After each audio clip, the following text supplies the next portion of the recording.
Lewis Hamilton was given the world by the Mercedes F1 team after he joined them in 2013. 6 world titles and 2 incredibly close second places in the space of 8 years is a phenomenal return in a sport that is notoriously fickle, even for the best drivers. Mercedes provided him with the absolute best car on the grid during that time, but after 2 years of disappointment and bad decision-making, the 7-time champion lost faith in his team's ability to provide him with a competitive car and decided to make a move to Ferrari for 2025.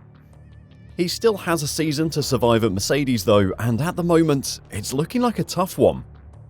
Hamilton made a bad start to 2024's competitive racing, only managing to secure 9th position on the grid at the season-opening Bahrain Grand Prix. With teammate George Russell securing a space on the second row, Hamilton insisted that his setup was tailored toward race pace, opting to prioritise Saturday's finishing position, not starting position. He implied that the reason that George had outqualified him by so much was the difference in setup. However, when asked about the differing setups after the race, Russell argued that the Mercedes cars were set up in a very similar way, with his own actually being better suited to race conditions than qualifying compared to Hamilton's. Many people have said this. I don't really know the big differences, to be honest, because as far as I'm aware, with the cars were pretty similar. I don't really focus too much on his setup. Mine was actually more set up for the race than the setup he ran.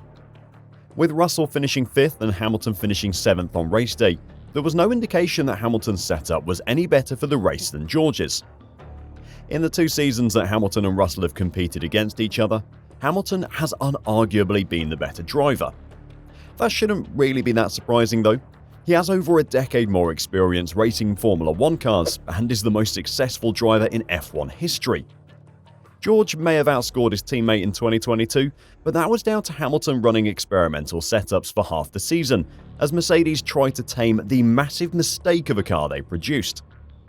After the Bahrain Grand Prix, Russell seemed much happier with the car than Hamilton was. Lewis pointed out plenty of problems with how the car had performed, while George said that without the cooling problems that cost them at least 15 seconds of race time, he could have been fighting for a podium place. With the F1 grid now in Saudi Arabia for the second round of the season, Hamilton's unhappiness with the W15 has continued. Hamilton said he experienced a very difficult day of practice at the Saudi Arabian GP after finishing only 8th fastest and collecting a warning for impeding Logan Sargent in a high-speed near-miss that Mercedes were fined for.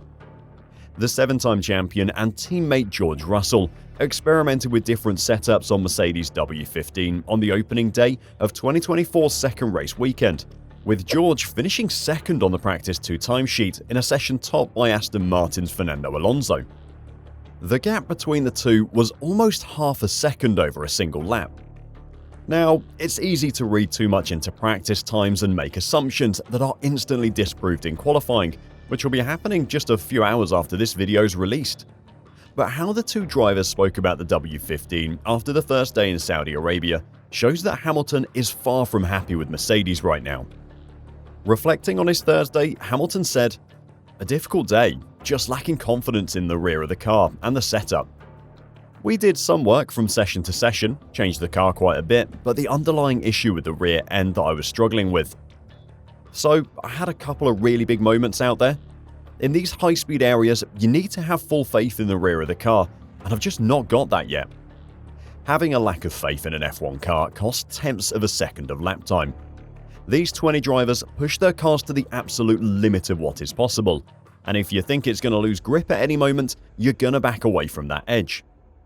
For the past 2 years, the Mercedes drivers have had no faith in their cars, especially under braking, where they just haven't been able to trust the W13 and 14's ability to slow itself down enough to make a corner.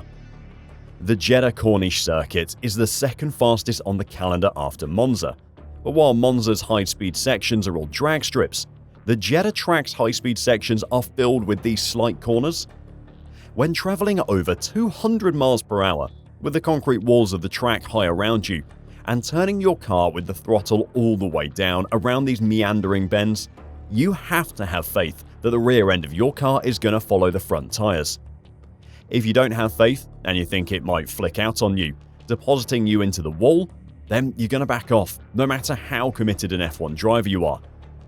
Remember Mick Schumacher's crash during Q2 in Saudi Arabia in 2022? No one wants a repeat of that.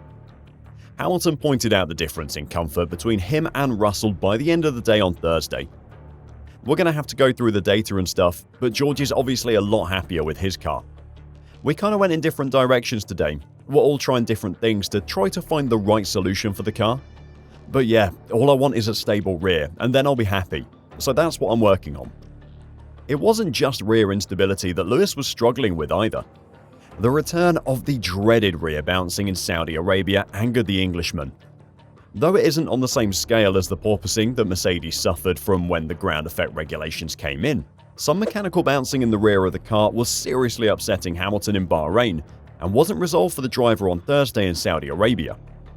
Just over 15 minutes into the first session on Thursday, Hamilton was on the team radio saying, "You've got to fix the rear bouncing, mate."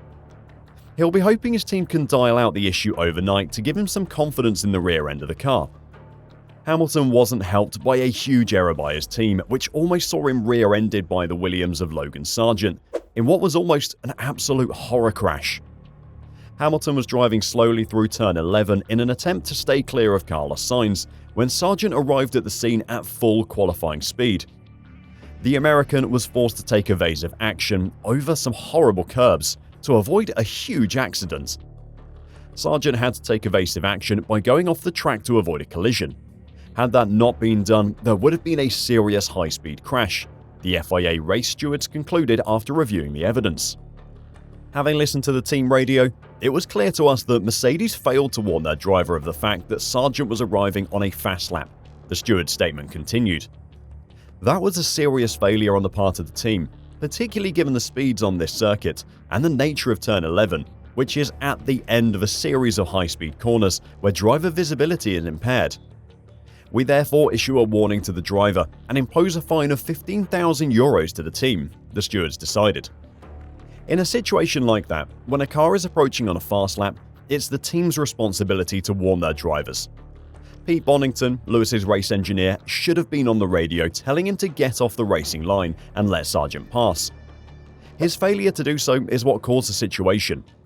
Logan sounded genuinely shook up on the radio after the near miss, and Carlos Sainz behind him was actually angry. He was on the team radio saying, "Yeah, what Hamilton did there was super dangerous. Logan Sargeant nearly crashed because of him." While Hamilton had a very challenging day where his lack of faith in his car held him back, George looked much happier and more settled. He held back any serious complaints about the car and sounded much more confident in his team's ability to get ready for the competitive sessions on Friday and Saturday. "It was fun to be back in Jeddah. Such a high-speed circuit, that's enjoyable," he commented. "Little bit of a scrappy session. I don't think we had the car in the perfect window. I think the lap times look good and in the low fuel, high fuel pace. I don't know where we are at really, but it's so close again." The Astons have been a bit of a surprise, great to see them up there, and we have work to do overnight to see what we can achieve tomorrow. The difference in attitude between the two drivers is very telling of the current situation at Mercedes. Russell's positivity comes from him being committed to the team. He knows that this is a season he needs to step up and show that he can be the new leader of the Silver Arrows before Hamilton heads to Ferrari for 2025. Lewis just looks frustrated and fed up with his team and uncomfortable with the car.